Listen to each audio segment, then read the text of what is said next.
Jesus, exaltamos o seu nome. Graças te damos por esse tempo, por esse momento, pela sua entrega, teu carinho, teu cuidado por cada um de nós. Que a sua graça, que a expressão da sua santidade nos envolva. Que nosso coração seja entregue a ti de uma maneira nova. Que nós possamos trazer, Senhor, algo novo para ti nessa manhã.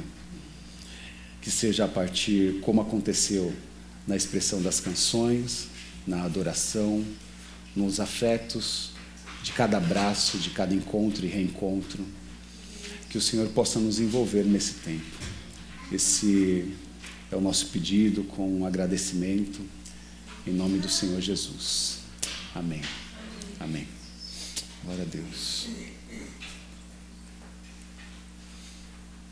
Como estamos tecnicamente? Tudo tranquilo? Você que está em casa, seja muito bem-vindo. Esse encontro é especial, então você que nos acompanha mesmo pelo YouTube ou Spotify, que essa mensagem possa falar ao seu coração e que você possa também compartilhar essa mensagem com seus amigos e familiares. Você que está aqui, abre o seu coração para esse tempo. Vamos compartilhar dessa mensagem, dessa palavra, e vamos ver as revelações que o Senhor tem para cada um de nós. Amém? Eu queria que você abrisse no livro de Lucas, no capítulo 19. Lucas 19. Se tiver... acende a luz daqui para eles conseguirem a leitura.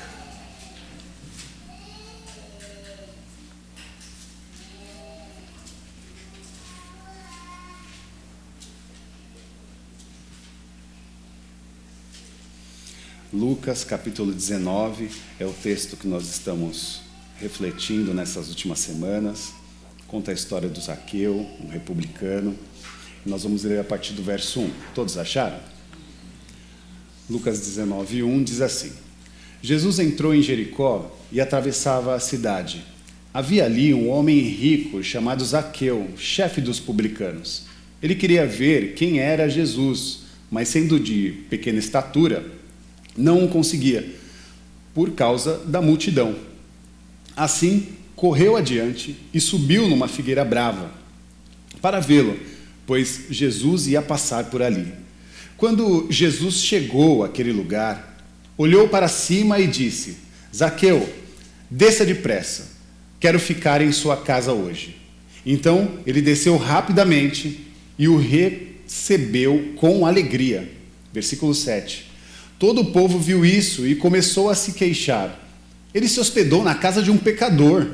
Mas Zaqueu levantou-se e disse ao Senhor: Olha, Senhor, estou dando a metade dos meus bens aos pobres. E se de alguém extorquir alguma coisa, devolverei 4 vezes mais.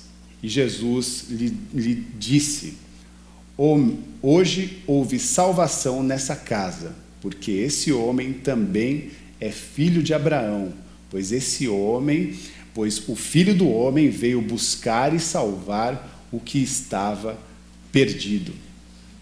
Até aí. Queridos, nós na semana passada falamos a respeito de mudanças, falamos a respeito de transformações. Mudanças são necessárias, principalmente quando falamos a respeito da nossa espiritualidade.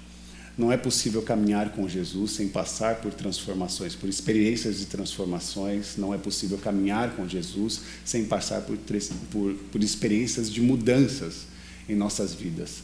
Parece que a grande mensagem do Senhor vem acompanhada por uma experiência de metanoia, né? De mudança de consciência, mudança de mente. E essa mudança de mente remete em cada um de nós um caminho de transformação, de renovação da nossa postura, né, que começa no nosso interior, começa a partir de nós, da nossa existência, da nossa presença do mundo, e vai tocar as esferas das nossas relações, né? O ambiente da nossa casa, da nossa família, das relações que estão próximas e até mesmo as que estão distantes ou as que são aparentemente superficiais quando nós vamos para o trabalho, para a escola, para a faculdade. Seja onde você transita, você é uma presença, dessa manifestação que nós estamos aprendendo dia a dia. E falamos muito a respeito desse processo de transformação.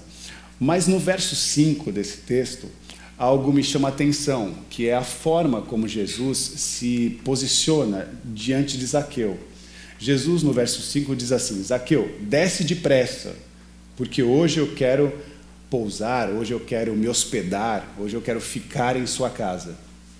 E aí eu peguei essas duas palavras importantes que eu encontro nessa frase, nesse chamado de Jesus diante de Zaqueu, que são pequenas palavras, mas que são importantes para a gente compreender um todo. Duas palavras importantes para essa compreensão como um chamado de Deus para cada um de nós. Primeiro, depressa. Ele diz, desce depressa. E esse depressa traz para mim a consciência que a mensagem de Deus é urgente para cada um de nós. O Evangelho, a missão de Deus, ela chega para nós e ela chega com esse chamado de urgência. É urgente que nós entremos nesse movimento de transformação. É urgente que nós entremos juntos nesse movimento de mudança, né? A nossa redenção parte do princípio da tomada de decisão e das mudanças que precisam acontecer no nosso coração e nas nossas ações para o mundo, né? Então, há um chamado, um pedido, um chamado de Deus que é urgente. E urgência para a transformação. E depois ele usa essa palavra, que pode ser o hospedar, pode pousar em sua casa, ficar em sua casa. Hoje eu quero ficar em sua casa e é como se Deus estivesse dizendo para ele, eu quero fazer morada, né? E aqui é óbvio que tudo isso é um instrumento, um arquétipo, né? Para a nossa percepção de como são os movimentos de Deus, e quando ele fala, eu quero pousar em sua casa, é que ele está dizendo para todos nós, né? Aqui nesse lugar, Zaqueu somos nós, diante de Deus, ouvindo a sua voz, e ele falando, hoje eu quero morar na sua casa, e essa casa é o que? O seu interior, o seu coração, a sua mente. Deus quer fazer morada em nossas vidas, e nós precisamos estar abertos para essa expressão. Bom, até aí parece simples, parece ser fácil a gente conseguir conduzir a nossa vida dentro desse chamado de Deus, mas existem diversas situações que acontecem primeiramente no nosso interior e outras coisas que estão fora que precisam ser discernidas. E eu precisei pensar um pouco junto com vocês a relação de quem nós somos. Porque eu costumo dizer que todo encontro com Jesus é uma maneira de nós nos olharmos no espelho. A expressão de Jesus espelha a nossa humanidade.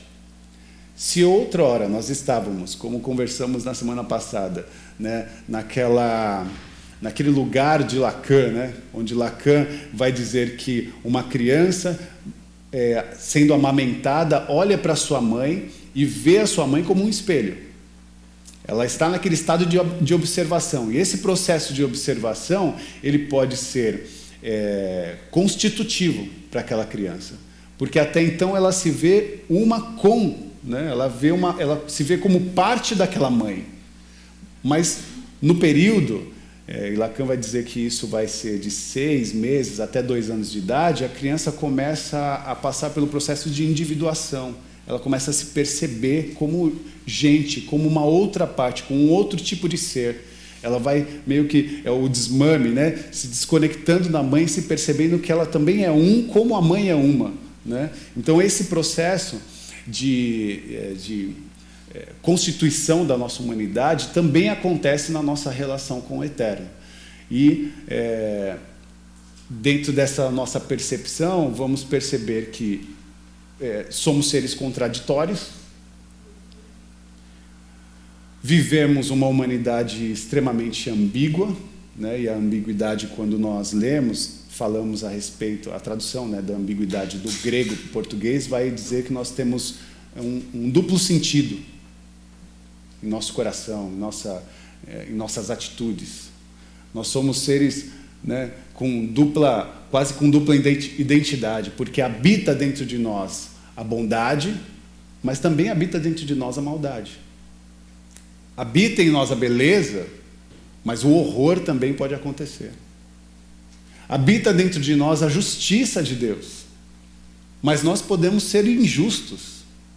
Então há dentro de nós essa ambiguidade, essa não compreensão exata do que está acontecendo, o que é esse turbilhão que está dentro de nós. E o apóstolo Paulo também vai dizer, lá em Romanos, no capítulo 7, no versículo 19, ele diz: o que eu faço não é o bem que eu desejo, mas o mal que eu não quero fazer, esse eu faço. Essa é a crise existencial do ser humano. E aqui nós estamos falando nada mais, nada menos do que o apóstolo Paulo, dizendo que o bem que ele quer fazer, ele tem dificuldade. Agora o mal que ele não quer fazer, parece que vai tão simples, tão rápido, tão fácil. O que acontece no nosso interior? Quais são, os turbilhões e os anseios que estão no nosso coração e que nos jogam para expressões tão cruéis, tão ruins, tão difíceis? Nós precisamos de uma transformação urgente. Nós precisamos de uma mudança urgente. E para mudar, para entrar nesse caminho de transformação, nós precisamos compreender a nossa existência que caminha, nessa dualidade, entre o bem e o mal. E a nossa experiência, infelizmente, é assim. O ser humano ele traz em si a presença dessas duas realidades.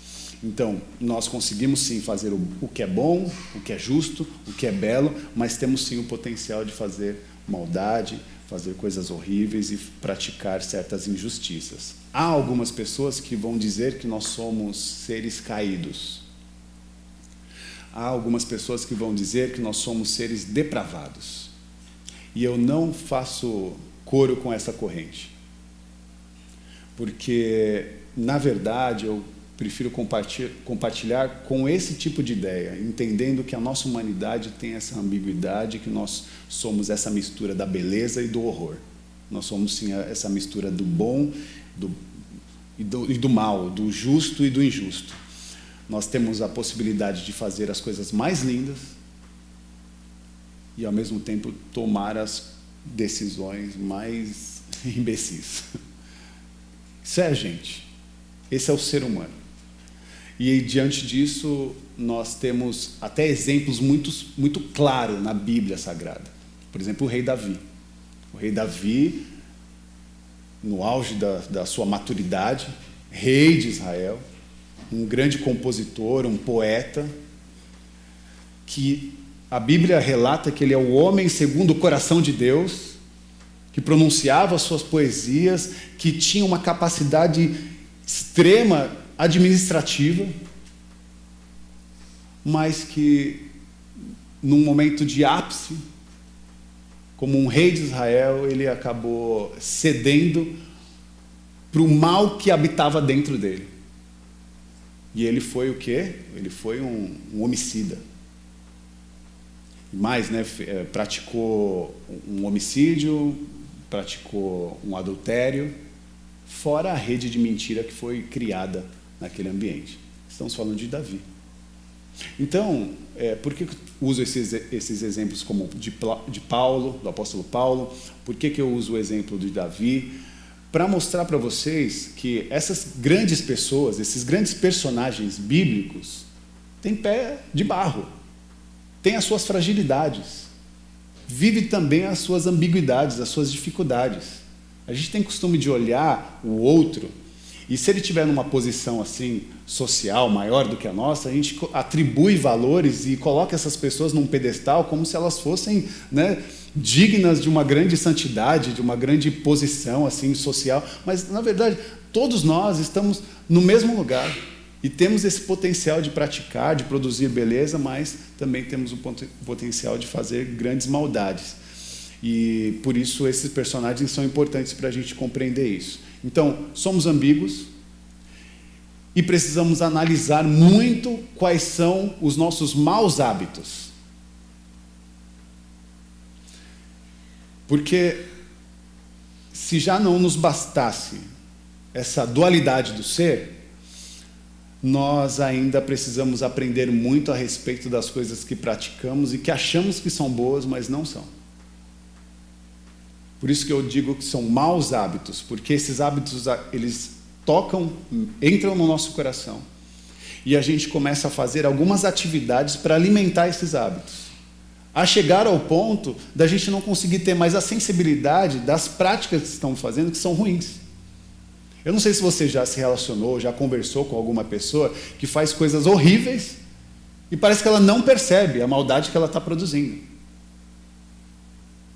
Ou você pensa assim, né, olha para a pessoa e fala, ou essa pessoa é mal intencionada, ou ela está totalmente, né, jogada, né, a essa expressão decadente. O que aconteceu com essa pessoa para chegar a esse ponto?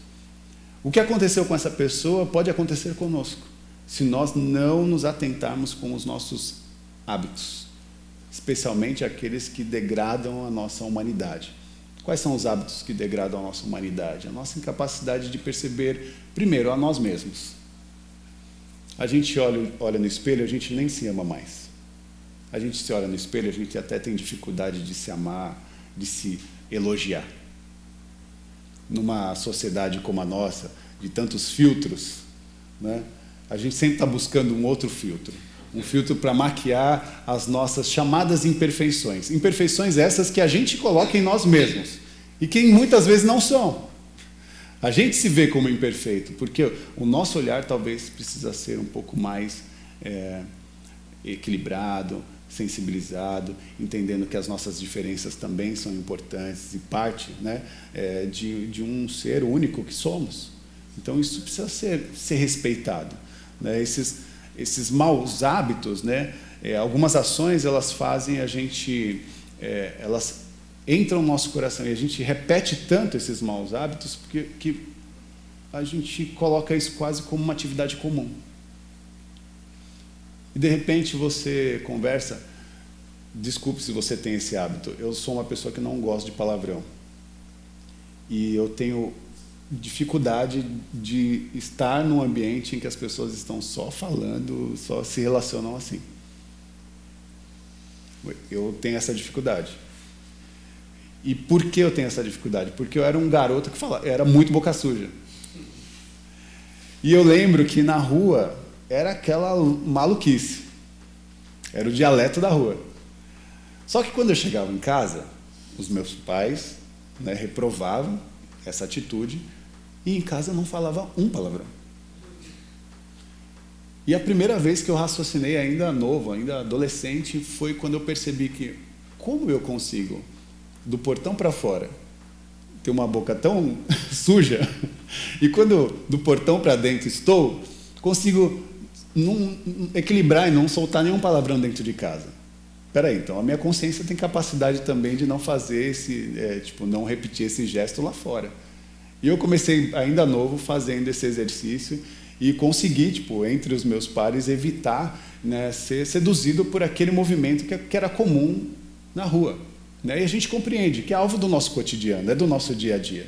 Eu estou usando esse exemplo, mas isso cabe para outras coisas, né, que acontecem em nossa vida, ou que a gente produz, que não são boas, são maléficas, que machucam pessoas, ou às vezes ensinam, né? Por exemplo, o palavrão no caso, eu falo porque, poxa, de repente você está ali num ambiente de maior de 18, né, que você até pode achar ok, mas e a nossa volta? As pessoas que estão ali transitando, crianças, tal, a gente está influenciando também. E o que a gente tem para compartilhar, o que a gente tem para influenciar? Será que é o nosso jeito ranzinza de ser, a nossa estupidez na fala, o jeito grosso de agir, de reagir com as pessoas, as palavras torpes, as ideias sem noção, o nosso vício, né, pela sexualidade, essa geração tão voltada à sexualidade, que se perde, se expressa a partir disso, tentando ser desejada, ser querida. Que loucura, né, que nós produzimos. E nós precisamos repensar a partir desses atos para que nós, de fato, desfrutemos juntos a transformação que Deus quer colocar em cada um de nós. Sabe o que eu estou fazendo aqui? Não é um juízo moral, mas é um juízo comportamental. Nós precisamos renovar os nossos comportamentos. Em tempos em que as pessoas estão falando tanto da questão da moralidade, não, eu estou falando da questão relacional. É para a gente conseguir conversar bem. É para a gente conseguir se entender, sabe? É para a gente conseguir se respeitar. para a gente conseguir ter um espaço saudável e seguro que parte do pressuposto da nossa própria relação. Então, quando eu vejo o encontro de Jesus com Zaqueu, eu vejo esse processo de metanoia mesmo, de transformação, primeiramente, da sua consciência. Zaqueu está naquela lógica do todo mundo faz. Todo mundo faz. Tem um monte de cobrador de impostos, eu não sou o único. E no ambiente dos cobradores de impostos, sempre o pessoal dá um jeitinho. Sempre cobra um pouquinho mais, faz uma tarifa diferente, né? Extorque um pouquinho mais. Isso já é prática. É que nem o famoso jeitinho brasileiro, sabe? A gente dá o jeitinho brasileiro, mas o jeitinho brasileiro é normal, é comum. E aí a gente faz porque todo mundo faz. A gente entra naquela rua contramão porque todo mundo entra naquela rua, não acontece nada, é uma rua pacata. Então, todo mundo faz, eu vou entrar naquela rua também, não tem problema algum. E a gente vai normalizando a experiência que é errada, que é falha, e que pode ser ruim para nós e pode prejudicar outras pessoas. Então, esse perigo, né, da repetição pode nos levar a um erro que pode se tornar chocante. A gente se acostuma. Tem uma poesia bem bonita, depois procurem. A gente se acostuma. Bom, a gente se acostuma com a fome, a gente se acostuma com crianças passando fome, a gente se acostuma com pessoas na calçada, mendigos. A gente se acostuma com o sofrimento que está lá fora. A gente se acostuma, a gente já tem... a gente não abre mais o vidro com a resposta do medo. A gente já tem as justificativas, a gente se acostuma. A gente se acostuma com a maldade, a gente se acostuma com essa má educação nos ambientes familiares, de casa. A gente se acostuma com essa hipersexualização das nossas crianças. A gente se acostuma e a gente vai deixando passar, assim.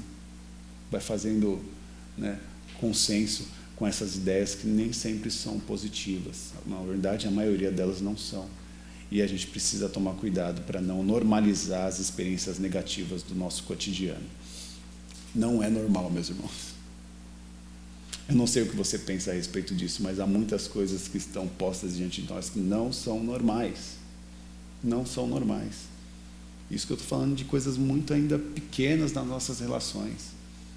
Outras mais tensas, como o racismo, como a forma como nós percebemos as outras identidades, as outras expressões humanas. Será que de fato nós vamos conseguir acolher essas expressões? Como nós nos acolhemos? Primeiro momento, o que me ocorre é não.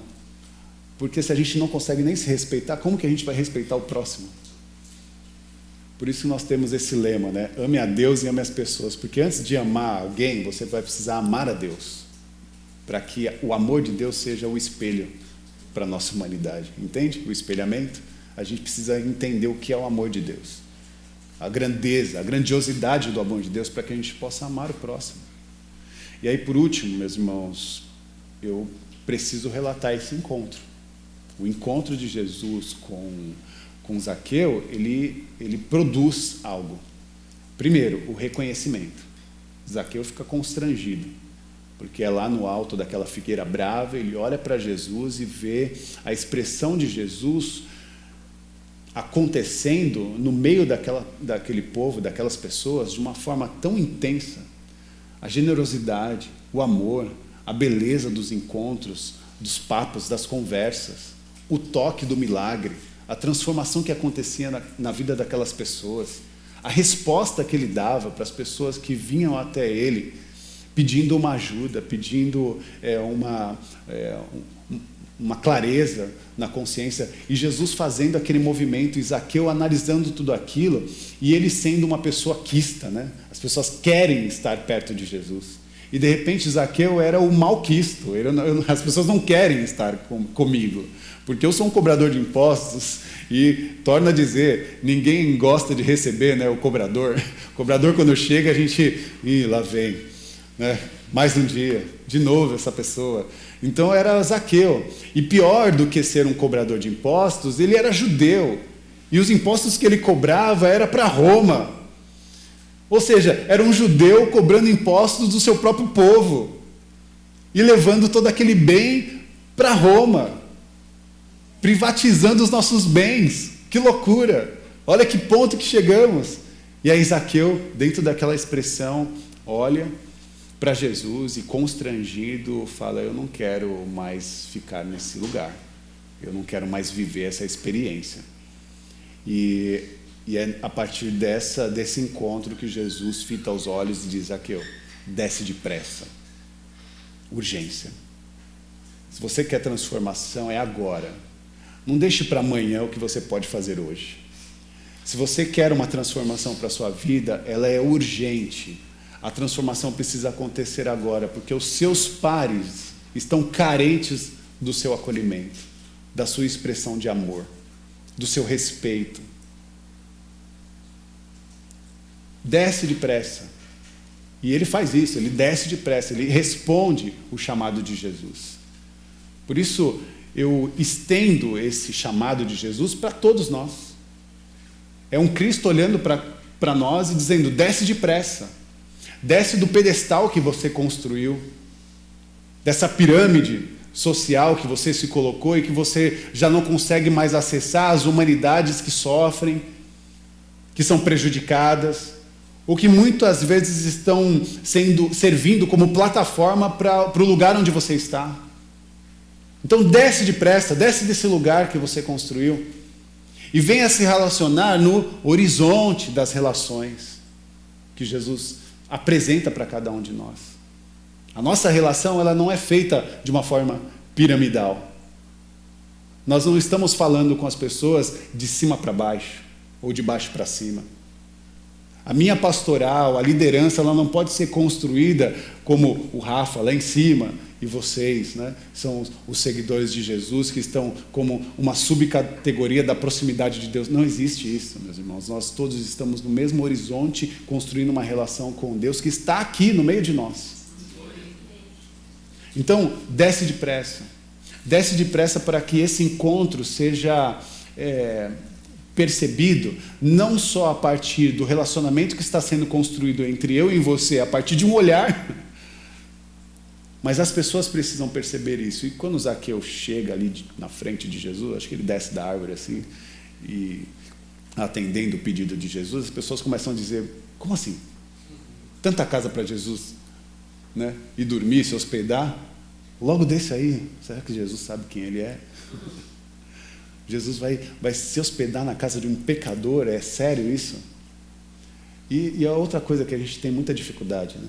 A gente acha que a gente é super santo e que se tem um lugar para Jesus fazer uma visita é no ambiente da nossa santidade. Ah, gente, se fecha, vai. Se fecha.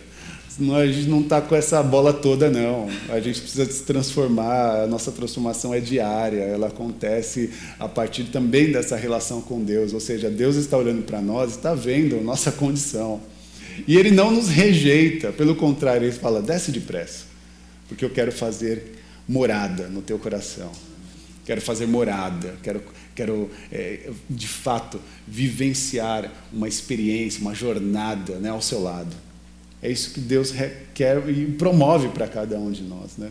Então, Jesus olhando para cada um de nós e falando: ó, você não é ladrão, você está ladrão. Entende? Os rótulos que a sociedade coloca: você é isso, você é aquilo. Você não é isso nem aquilo. Você pode estar isso ou aquilo. Você pode estar corrupto. Você pode estar em pecado, mas você não é o pecado. Jesus quer mostrar, e eu acredito que o movimento de Zaqueu mostra um pouco dessa integridade, porque as pessoas começam a dizer, ele diz: ó, reconheço a minha falha, e inclusive eu quero ressarcir as pessoas das quais eu lesei. Isso é um ato de maturidade. Maturidade. E maturidade não tem nada a ver com idade, viu? Idade, velhice, tem nada a ver com maturidade. Idade e velhice é problema que a gente tem com o tempo.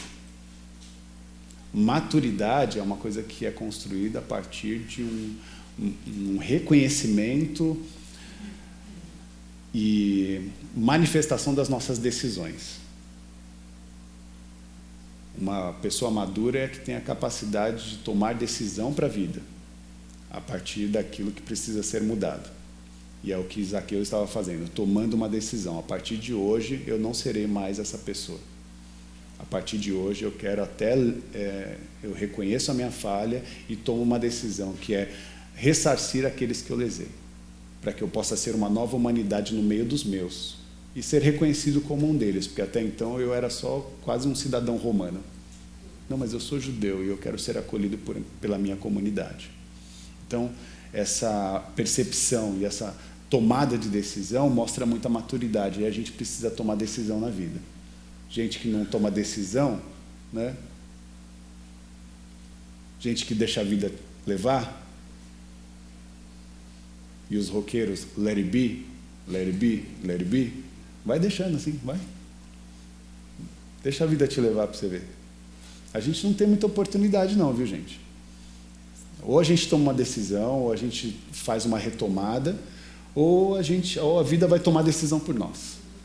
Então, eu acho que é melhor você ir na primeira opção. Jesus, diante de Zaqueu, o confronta, e Zaqueu faz isso, ele coloca todos os argumentos no chão. E quando ele coloca os seus argumentos no chão, ele reconhece os seus erros. E o que Jesus faz? Jesus segura esse espelho diante dele e dá uma nova oportunidade para viver. Ele está de frente para um mundo inteiro de situações e também está vendo as áreas, né, que estão acontecendo, que são problemáticas em sua vida. E Jesus está dizendo para ele, olha, ninguém nasceu assim. Você não nasceu ladrão, você não nasceu um mentiroso, você não nasceu um corrupto. Você só precisa se colocar diante de mim e perceber que a sua humanidade, se um dia se rompeu, agora precisa ser espelhada no que eu tenho para te oferecer, né? E Jesus faz isso, ele instaura sempre uma crise. Difícil, né? Você sabia dessa, que Jesus instaura crises em nós? Mateus 10 diz assim, 34, não pensem que eu vim tornar a vida de vocês agradável. Palavras de Jesus. Não pense que eu vim tornar a vida de vocês agradável. Eu vim promover cisões, conflitos, rupturas. Um dia a gente conversa mais sobre isso. Porque meu tempo está curto. Mas é importante a gente saber que Jesus vem instaurar algumas crises para que a gente possa tomar uma decisão e mudar de vida. Então, se sua vida está apática, Jesus vem instaurar um conflito para que você saia da apatia e tome uma decisão de retomada para o seu viver.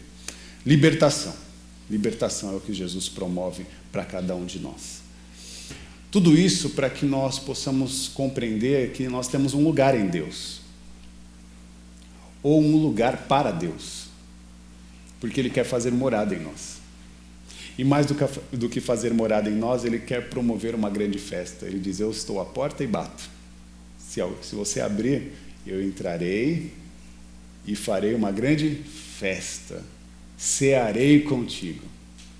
Então, quando nós estamos nesse relacionamento profundo com Deus, nós também compreendemos que Ele é um Deus que nos nutre. E Ele prepara diante de nós uma mesa farta. Por isso, eu encerro essa reflexão chamando todos vocês para a mesa do Senhor, a mesa da partilha. Nós partiremos o pão e faremos desse ambiente de partilha uma expressão sagrada para o nosso cotidiano, para o nosso dia a dia. Tudo aquilo que nós compartilhamos e aprendemos aqui no seio comunitário, nós queremos refletir no ambiente da nossa casa, no ambiente da nossa família e os nossos pares que convivem em cada trecho e parte do nosso cotidiano. Que Deus nos ajude, nos abençoe e nos atribua a consciência necessária para que isso seja possível. Que Deus nos abençoe, meus irmãos. Amém? Enquanto nós preparamos a mesa, eu queria fazer mais uma leitura, que está em 1 Coríntios, no capítulo 11. Você pode abrir se quiser.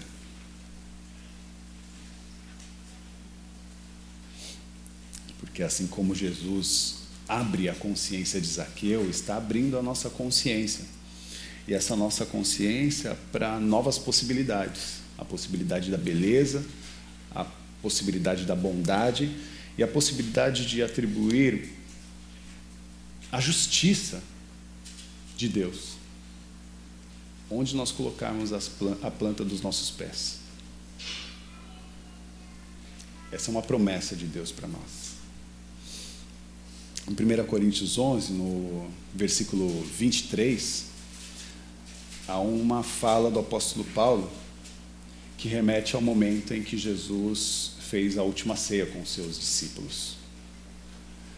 Ele diz: pois recebi do Senhor, versículo 23, pois recebi do Senhor o que também entreguei a vocês, que o Senhor Jesus, na noite que foi traído, tomou o pão e, tendo dado graça, partiu e disse: isto é o meu corpo que é dado em favor de vocês, façam isso em memória de mim.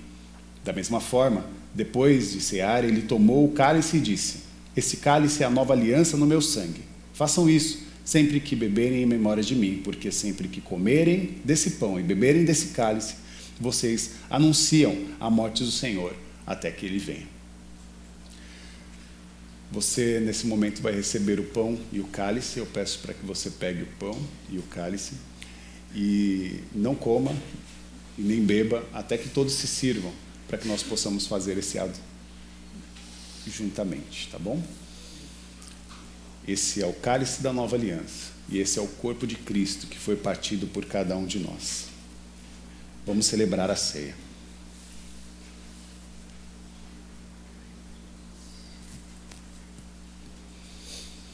Enquanto você prepara a sua ceia, você que está em casa também, reserve a sua ceia, chame os seus familiares, prepare esse tempo, o pão, um suco de uva. Se você não tem essa possibilidade de fazer isso na sua casa, que seja uma bolachinha, um copo d'água. O Senhor está preparando uma mesa, e essa mesa é possível, não importa a situação, o momento que você está passando. Deus está nos dando a oportunidade de transformação da nossa experiência de vida e dando a transformação da nossa mesa.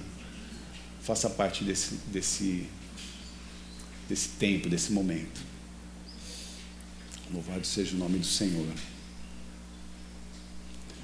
Enquanto vocês se preparam, eu me lembrei de uma história de um índio que tinha acabado de se converter, e perguntaram para ele que ele disse que, relatando a sua conversão, ele dizia que dentro dele havia 2 cachorros, e um era muito bravo, hostil, ele era raivoso, e ele dizia que o outro era um cachorro dócil, amoroso, alegre, gentil. E ele disse que a conversão dele foi partida dessa compreensão, que ele teria que conviver com esses 2 animais dentro dele. Mas qual ele iria alimentar a partir dali? Aquele cão raivoso ou aquele dócil? Qual de fato traria uma transformação na sua humanidade? Isso faz a gente pensar um pouco também sobre isso.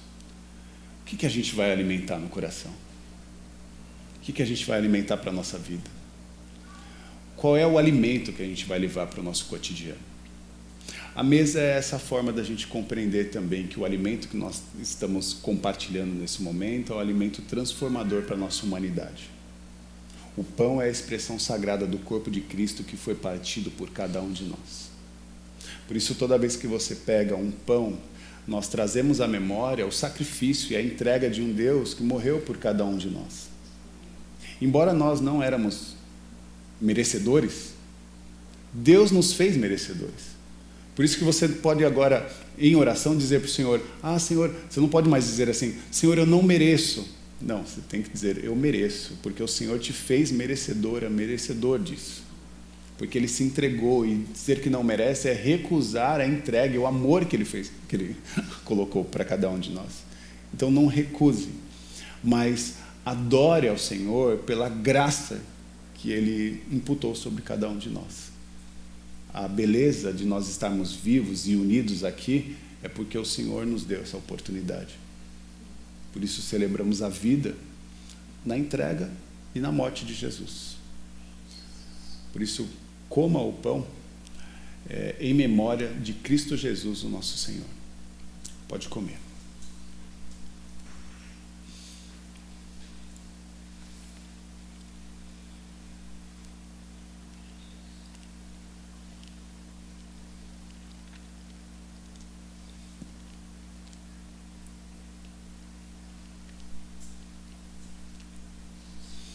Te louvamos, Jesus. Exaltamos o seu nome. Obrigado, Senhor, pelo teu abraço, pelo teu toque, pela manifestação da sua graça, do teu amor.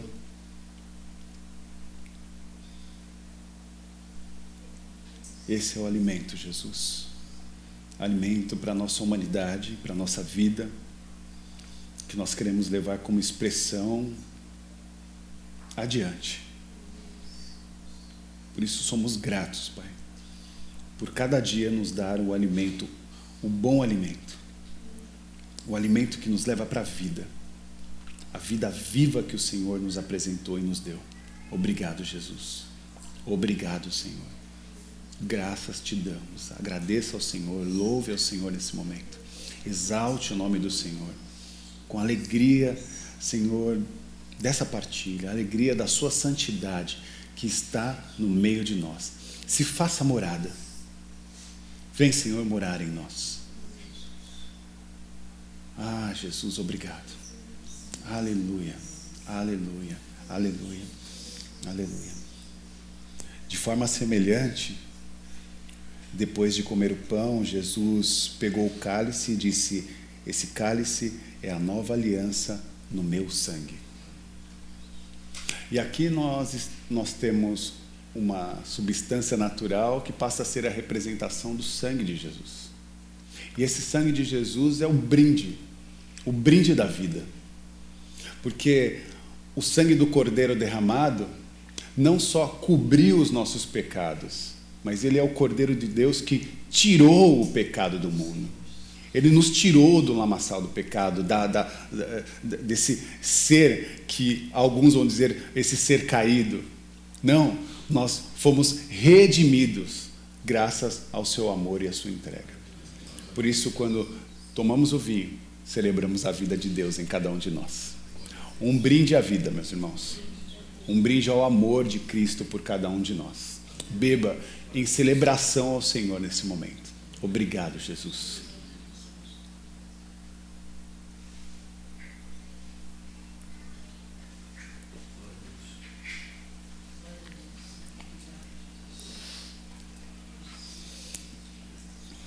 Aleluia. Obrigado, Jesus. Seja exaltado. Te louvamos, Deus. Te louvamos com alegria. É o Senhor que restaura a nossa alegria, restaura o nosso sorriso. Levanta o nosso coração para uma nova atitude, para uma nova expressão de ser no mundo. Ajuda-nos. Faça, Senhor, com que essa jornada seja compartilhada com aquilo que o Senhor deseja. Que os nossos sonhos sejam alinhados com os seus sonhos, para que nós possamos sim sonhar os sonhos de Deus. Que as falhas, que essa ambiguidade da nossa humanidade, dia a dia, caia por terra. Vá se enfraquecendo, para que nós possamos expressar cada vez mais a beleza da Tua presença e da Sua santidade. Ajuda-nos, Jesus. Esse é o nosso pedido, com agradecimento. Aleluia. Obrigado, Senhor. Pai nosso que estás nos céus, santificado seja o Teu nome. Venha a nós o teu reino, seja feita a tua vontade, assim na terra como nos céus. O pão nosso de cada dia nos dai hoje. Perdoa, Senhor, as nossas dívidas, assim como nós perdoamos os nossos devedores, e não nos deixes cair em tentação, mas livra-nos do mal. Pois teu é o reino, o poder e a glória para sempre. Amém. Amém. Levante suas mãos aos céus, que o amor de Deus, que a graça do Senhor Jesus Cristo e que a manifestação do Consolador, o Espírito Santo, esteja sobre a vida de cada um de vós. Sejam abençoados com todas as sortes de bênçãos espirituais. Que você saia daqui para um novo dia, para uma nova vida, de Deus, refletindo na sua expressão, na expressão da sua face. Que Deus nos abençoe. Amém, amém e amém. Glória a Deus. Glória a Deus.